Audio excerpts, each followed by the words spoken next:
Okay, seterusnya web browser yang seterusnya adalah Opera, di mana Opera ni juga adalah pantas dan mempunyai ancaran muka yang ringkas dan unique things sepertinya dia ada Unite, dia ada Turn Browser Server, dia ada Turbo, dia speed up dan dia boleh membantu contohnya kalau ada slow connection lah.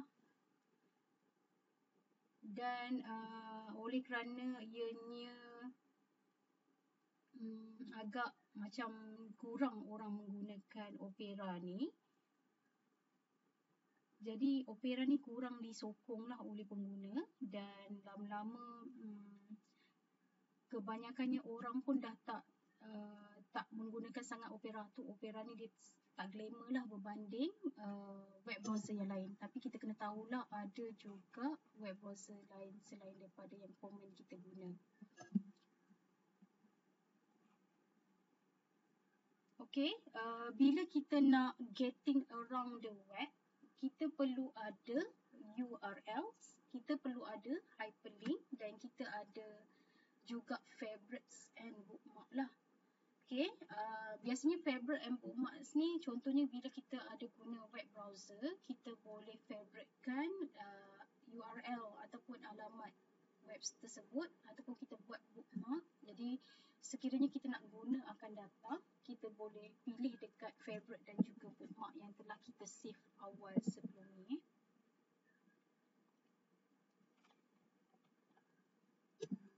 Okay, URL ni adalah stand for Uniform Resource Locator dan ianya adalah unique web page address. Maksudnya setiap address web page ni dia ada unique address lah. Biasanya HTTP, HTTPS dia adalah Internet Protocol dan nama yang dekat tengah-tengah yang bermula dengan www ni adalah URL hostname. Dan biasanya contoh UTHM dia mesti ada .edu.my contohnya kan. Jadi edu ni adalah top level domain name, maksudnya untuk education.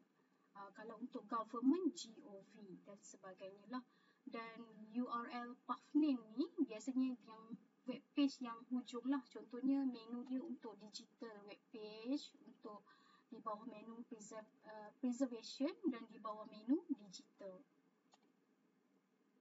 Okay, ini adalah current top level domain. Top domain ni yang dekat sini tadi top level domain. Kalau .com ni biasanya dia commercial. Kalau .net biasanya network infrastructure lah. Kalau .org dia untuk non-profit, non-commercial dan sebagainya lah. Kalau untuk informational resource dan sebagainya. Jadi yang ni nanti korang boleh tengok satu persatu dan biasa komen kita jumpa adalah .com, .org, .gov, .edu dan sebagainya lah. Okay, hyperlink pula adalah di mana ianya untuk provide access to other web page.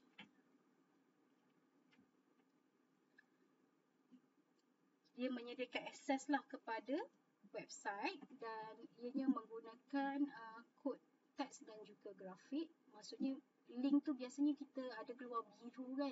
Yang biru tu maksudnya kita boleh klik hyperlink tersebut. Sama ada hyperlink ni dia buat menggunakan teks ataupun kita boleh klik grafik untuk connect dengan website lain yang telah kita linkkan. Dan cursor ni dia become a hand. Contohnya bila kita gerakkan cursor, dia ada tangan, bentuk ikon tangan tu. Maksudnya itu adalah hyperlink. Okay, maksudnya macam ni contoh dia macam ni. Ni adalah hyperlink, maksudnya website yang telah dilinkkan lah. Itu kita sebut sebagai hyperlink. Dan kadang-kadang boleh jadi image pun boleh di hyperlink kan jugalah, bukan start semata-mata. Okey, pergi kepada istilah terms yang seterusnya adalah breadcrumb. Breadcrumb ni bukannya breadcrumb yang roti tu, sebut roti tu, dia bukan breadcrumb trails ni adalah list of page yang kita telah visit dekat website tersebut. Dan jadi untuk kita retrace balik jejak sebelum ni, jadi kita menggunakan breadcrumb. Breadcrumb ni biasanya paling simple, mudahnya contohlah. Kita pergi kepada menu group activities. Dalam group activities ada nama-nama activities yang saya create kan. Contohnya tugasan kumpulan, projek kumpulan. Jadi dekat atas tu dia akan ada breadcrumb. Maksudnya dia nak memudahkan kita tahu kita sebelum ni klik menu mana, folder mana. Jadi dia akan pergi group activities, pergi kepada tugasan kumpulan, pergi kepada group. Maksudnya kita tahulah breadcrumb, sejarah jejak kita sebelum tu. Itu maksudnya breadcrumb.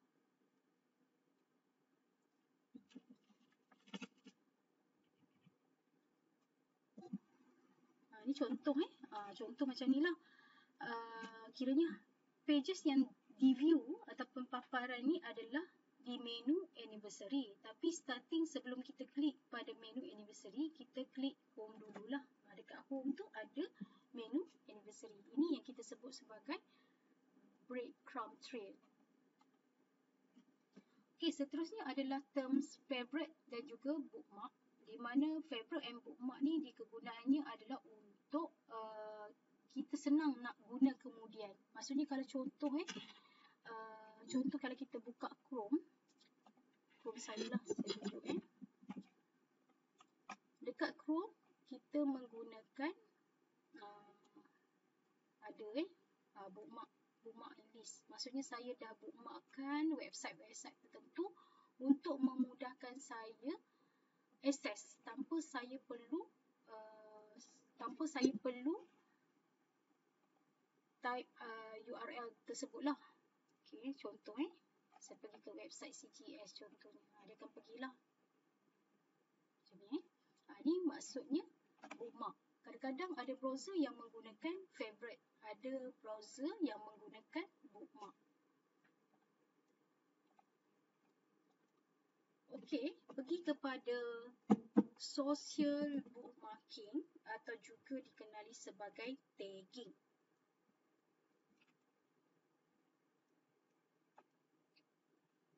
Okey, dia practice for saving bookmark untuk public website, image, video dan juga tagging lah. Dan bookmarking ni on the other hand, ianya adalah practice untuk kita nak senang save address ataupun website dan untuk memudahkan kita nak visit in the future lah. Jadi tag ni biasanya kita nak found semula browser searching yang kita dah guna sebelum ni. Okey, benefit menggunakan social bookmarking ni yang pertamanya adalah traffic from social bookmarking. Jadi dia mengurangkan traffic lah pada penggunaan internet kita kalau kita dah set sebagai social bookmarking. Dan ianya branding and subscription. Dia lebih banyak kita subscribe, traffic reputation tu baguslah sebab kita dah subscribe, dia punya tu lajulah. Dan kita get more link daripada social bookmarking yang kita dah tagging lah. Okey, search engine. Search engine ni biasanya beroperasi berdasarkan beberapa urutan lah, di mana dia ada web crawling, ada indexing dan juga searching. Untuk search engine ataupun enjin carian web ni, ianya adalah berfungsi dengan menyimpan maklumat mengenai banyak website, web page, dan dia akan retrieve daripada HTML tersebut. Okay, dan juga kita kenali sebagai web crawler lah, ataupun kita sebut sebagai spider web, spider web macam itulah. Dan kandungan setiap web page ni dia akan disimpan dan dianalisis untuk dalam indeks database lah, memudahkan kita untuk searching lah. Dan tujuannya adalah untuk membenarkan information ni senang dijumpai dan cepatlah. Okay, ni spider web tu. Maksudnya kita ada search engine database. Contohnya kita search dekat Google search engine. Lepas tu kita search type je. Contoh kita nak cari outer UTHM dekat Google. Kita type outer. Nanti dia akan tolong searchingkan website yang kita minta carikan. Itu maksudnya. Okay, search engine selain pada Google, kita boleh guna Bing, kita boleh guna Yahoo Search, atau Vista, Quick. Dan sekarang lagi mudah, kita terus menggunakan AI. Okay, AI ni contoh kita guna Copilot, kita guna ChatGPT. Jadi lagi memudahkan kerja kita lah. Tak perlu kita nak Google search, kita tak perlu nak guna Yahoo Search dan sebagainya.